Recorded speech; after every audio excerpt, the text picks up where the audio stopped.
Putin इस time पर India में है, मोदी जी उन्हें प्रोटोकॉल तोड़कर लेने गए, टोयोटा में वो मोदी जी के घर तक आए। अगर आप ये सब देखकर खुश हो रहे हैं तो रियल रीजन उनके आने के क्या हैं, दो वो समझ लीजिए, और एक प्रॉब्लम जो हम लोग क्रिएट कर रहे हैं वो भी समझिए, जैसे कि हम आगे उससे रिपीट ना करें।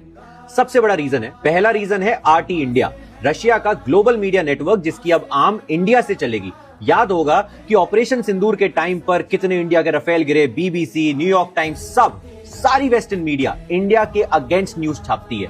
मार्स पे चले जाओ, मून के कोने पे चले जाओ, कुछ भी कर लो, वही दिखाते हैं इंडिया को एज कार्टून।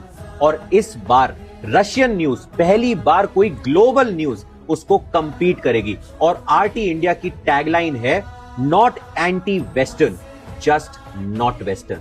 हम एंटी वेस्टर्न नहीं है, बट हम वेस्टर्न भी नहीं है। इंडिया से वर्ल्ड को मल्टीपोलर वर्ल्ड व्यू देने के लिए जो जर्नलिस्ट चूज करी गई हैं, उन्होंने हिस्ट्री बनाई है। मैं चाहता हूं आप और हम सब उन्हें कांग्रेचुलेट करें, रुनझुन शर्मा को, जो पहली ऐसी जर्नलिस्ट होंगी, टेलीविजन जर्नलिस्ट, जिनको एक फॉरेन स्टेट के हेड पुतिन ने लॉन्च किया है। और सेकंड बेनिफिट, जियोपॉलिटिक्स हमेशा के लिए बदलने वाला है, क्योंकि इंडिया और रशिया ने साइन किया है रेलोज अग्रीमेंट, जिसमें इंडिया और रशिया दोनों एक दूसरे के air bases, port, fuel centres और रिपेयर फैसिलिटीज यूज कर सकते हैं। इसमें सिर्फ इंडिया का फायदा नहीं है, रशिया का भी फायदा है, दोनों समझिए। इंडिया के लिए रेलोज अग्रीमेंट एक्सेस ओपन करता है रशिया के आर्कटिक पोर्ट का, फार ईस्ट नेवल हब्स का और नॉर्दर्न सी रूट का, जो आपको मैप पर दिख रहे हैं। और रशिया के लिए तो ये बहुत ही इंपॉर्टेंट है, क्योंकि रशिया हमेशा वार्म वाटर एक्सेस लैक करता है। इंडियन पोर्ट्स जैसे ही रशिया को मिलेंगे तो उसकी स्टेबल एंट्री हो जाएगी इंडियन ओशन में, जो one of the world's most strategic waterway है। और जियोपॉलिटिक्स हमेशा के लिए टर्न अराउंड हो जाएगी, क्योंकि रशिया को एक्सेस मिल जाएगा एशिया का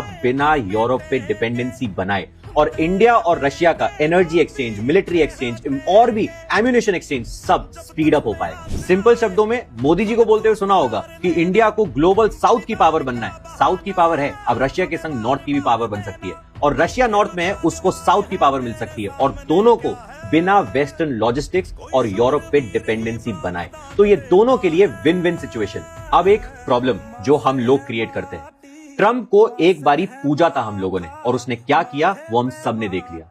मैंने कुछ वीडियोस देखी कि पुतिन की लोग आरती उतार रहे हैं। देखिए, ये जो वर्ल्ड के लीडर्स होते हैं ना, ये अपने मतलब के होते हैं। मानता हूं कि रशिया हमारा सर्वाइवल पार्टनर है, बट इसका मतलब ये नहीं है कि हम उनके लीडर्स की आरती उतारना शुरू कर दें। लीडर को लीडर की तरीके से ट्रीट करिए, रिस्पेक्ट दीजिए, बट भगवान मत बनाइए। ट्रंप को बना के देखा था और पुतिन को लोग बना रहे हैं। गलती से इंसान को सीखना चाहिए, तभी वो ऊपर जाता है, जैसे अब भारत जाएगा। जय हिंद, जय भारत।